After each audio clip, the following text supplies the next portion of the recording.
Let's start a track using numerology as the sequencer for everything. I'm gonna start with some synths, gonna do drums and maybe a bass line. I mean, it's also a synth, but I think you know what I mean. And we're gonna do this in a few different time signatures. So let's start with loading the actual software, drop a mono note there, and load operator on an empty track. Take the sequencer in. Good. Let's just make a quick adjustment here.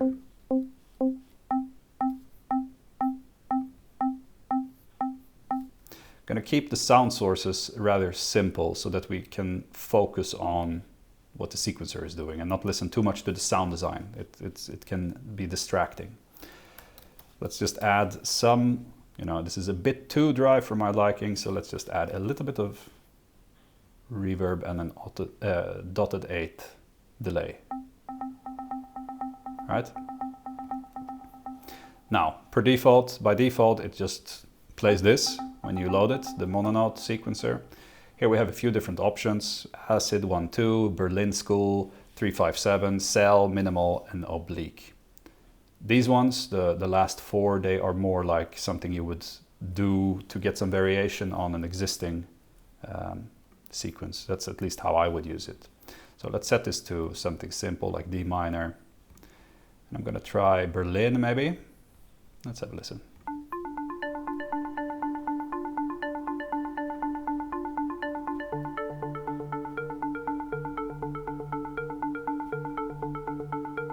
Sounds pretty nice already, right? Let's see what happens if we make this 3/4. So right now it has 8 steps, right? 1 through 8, and they're 1 in length. There's many different ways of doing this. I'm going to choose a very simple one, and that's to use this skip one, skip a few. All right, it chose 2 for us. It's not good enough because that gives us. It is actually good enough, I'm wrong. Yeah, that's exactly. It gives us 6 steps left now. And 6 is of course 2 times 3. So if we set this to 3/4 and listen to this with the metronome.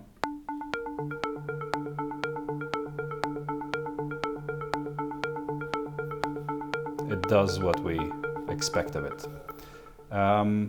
Yeah, let's duplicate this sequence like so that we have that to revert to if we mess up with something. On this one, we can add a modulation on this feature here, which rearranges these notes. So it doesn't give a new sequence, it rearranges what's already in the grid. Let's set this to bar, and maybe let's do 3 because we're in 3/4. Yeah, let's have a listen to that.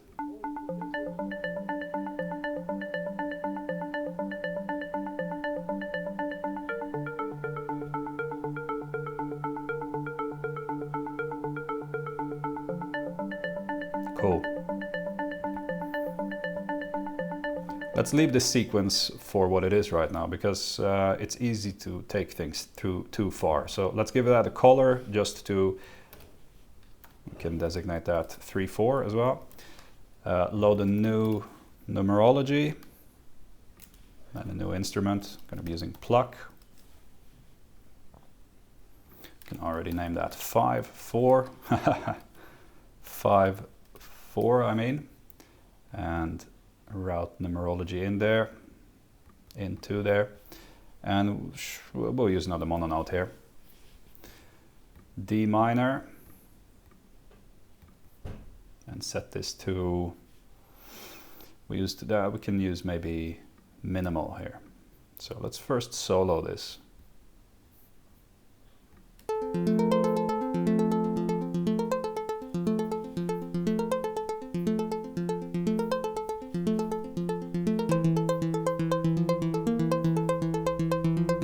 Copy the echo.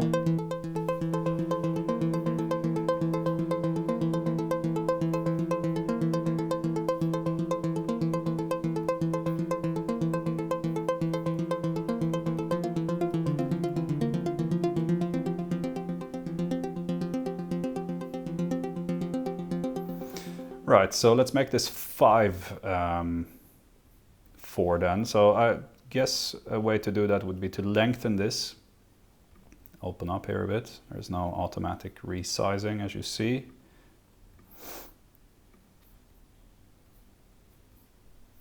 So now it's at 32. Let's pull this back to 20.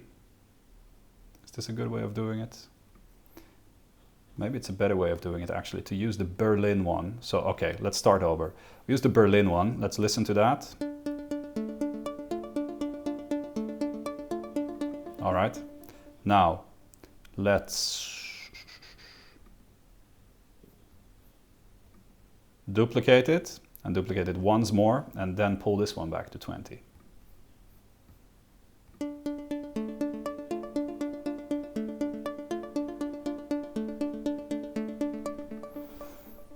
Maybe not the most elegant way of doing it, but it should work in theory.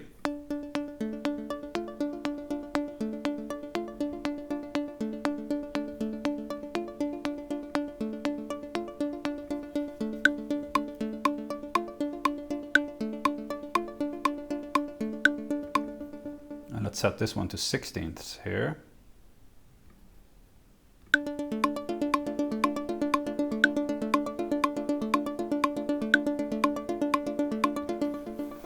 I think it works. Maybe we can have the, I'm nudging these back now so that it starts actually with this swing from above.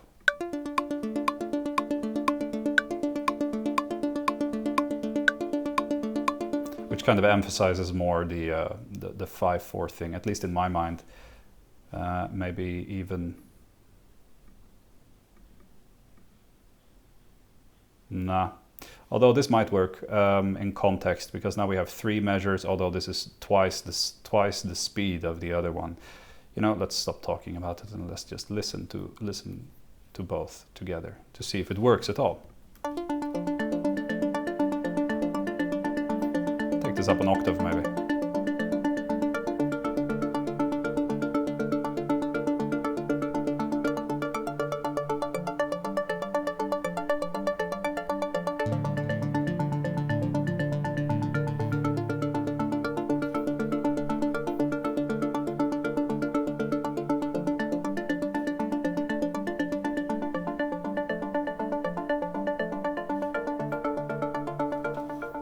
I'm quite satisfied with that. So I'll give that another color, and now let's get some drums.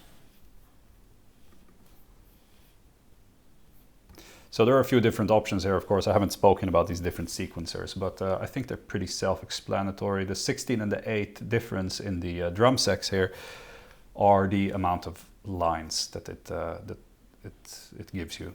And we're going to be using drum rack. We're going to be using a 808, and it has 16 slots, but it's not very reasonable to program a drum beat using all of them, at least not for what I'm going for. So let's route that, and here you see we have some different options. The first ones from cell 3x2 to MAL 4x2 are all quite distinct. I like using the 3x2 ones. Actually, let's just listen to them. These, yeah, the other ones, they do the same as we already spoke about in the mono sequencer. So let's try this one.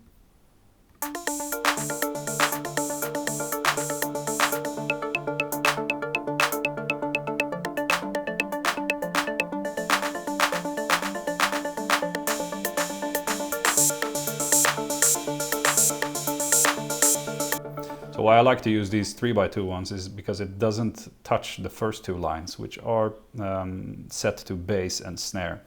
I have to change this one to D here, because in our 808, D, E that it was set to is actually a low conga, which is cool, but it's not a stand-in for the snare. So now with that set to D, we can add our own, add manually our bass drum.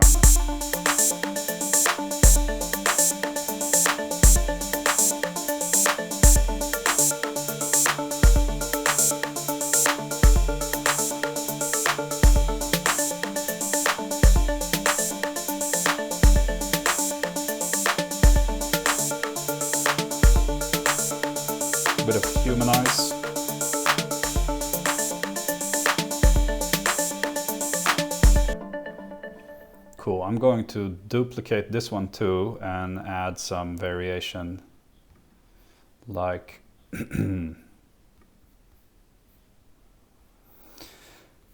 give the snare a little roll maybe here.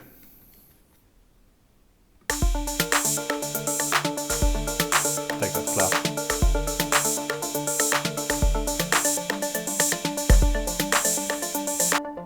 Right, and here we might use the divide here, which is your classical kind of glitch ratchet thing, and have some of these snare hits affected by it. Let's listen to that. Might be a bit extreme.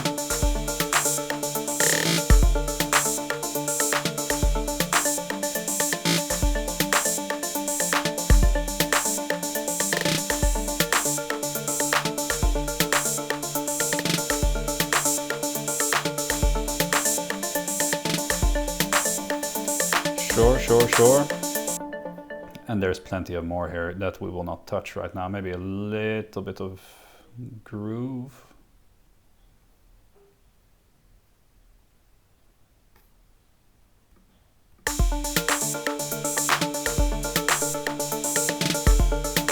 I like that. Could also mute a few hits, like so, just to make sure it's no kicks. No, maybe that one. That's a kick, but that's fine, I think, to mute.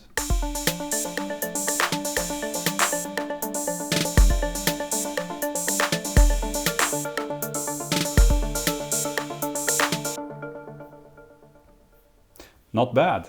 Let's remove these returns. And let's get a bass line now, not using numerology, because now we have kind of set the foundation. Here it's very easy to program and very tempting. I shouldn't say tempting. What I mean to say, now you can program something very almost static, and it will tie together the whole chaos that, you know, admittedly we have created some type of chaos here. So in my mind I'm thinking, well, in my mind, where else would I be thinking? But in my mind, I'm seeing rather something like this. I might be completely off here. We'll soon find out. Let's make that like so that we hear the different hits. And let's actually stretch it out to... What am I doing? There, right? That was a bit extreme.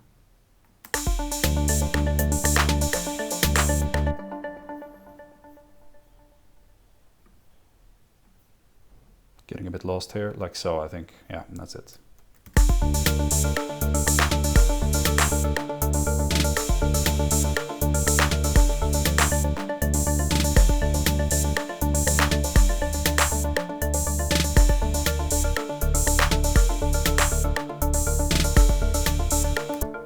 Right, now let's get rid of numerology because it's easier to see what we have here in front of us. I will select, did I do that correctly? Yes, all of them, record enable them, record arm them, and I will record the sequences in here.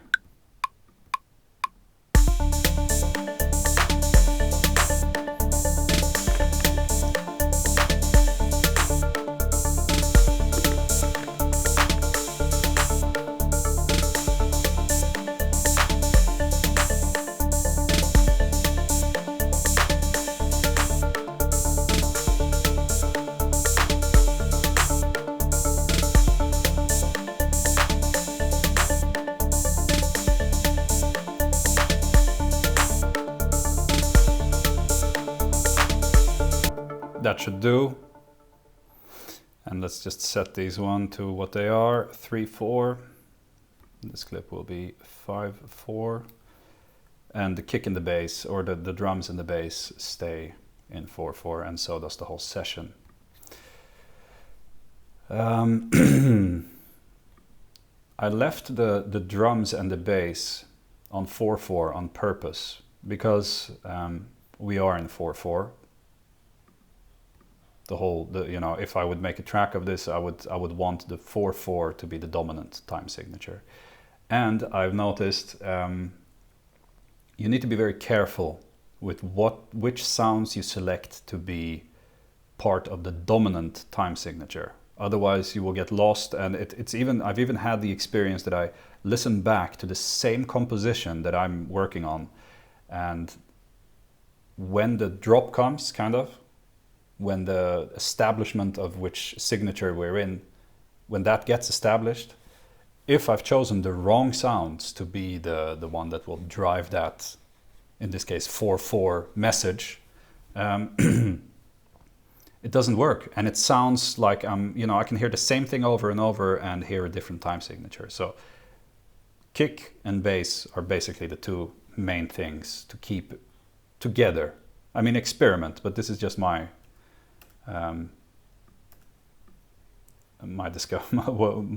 what I've discovered doing this technique. Get those over to the other side. There, and just the bass as well. Right, let's turn that off and get rid of these numerologies.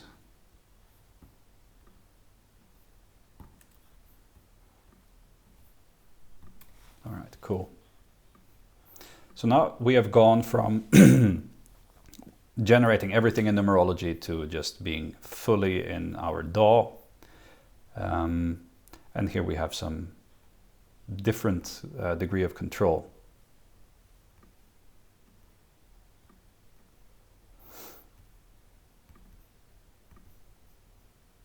So I'm just pulling these around in what I think will be somewhat musical arrangement. Let's get this bass to come in. Let's not do it like that. Let's maybe do a high pass. Let's do a high pass on this one too. Or a low pass maybe. We can do it from the... You can set this one to 100% wet. And when it's doing that, it should also have a...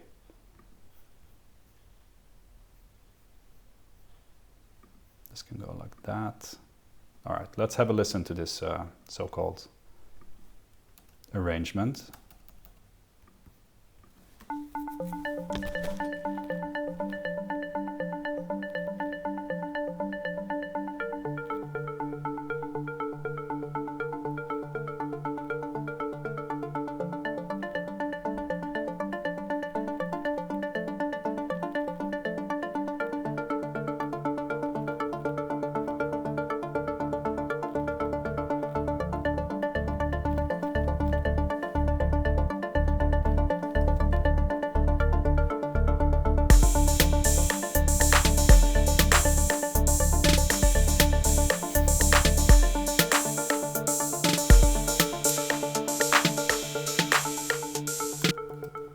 Not bad. It's a bit chaotic, but I like it. It's really somewhere between IDM and Berlin School.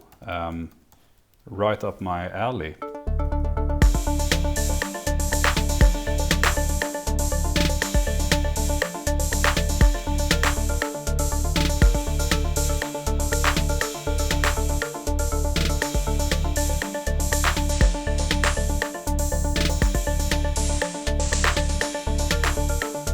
Yeah, that would maybe be a logical next step to modulate this one. Right, but I think that pretty much encompasses everything I wanted to talk about in this video. I hope that this has been useful and inspiring. So thank you very much for watching. I will see you in the next video.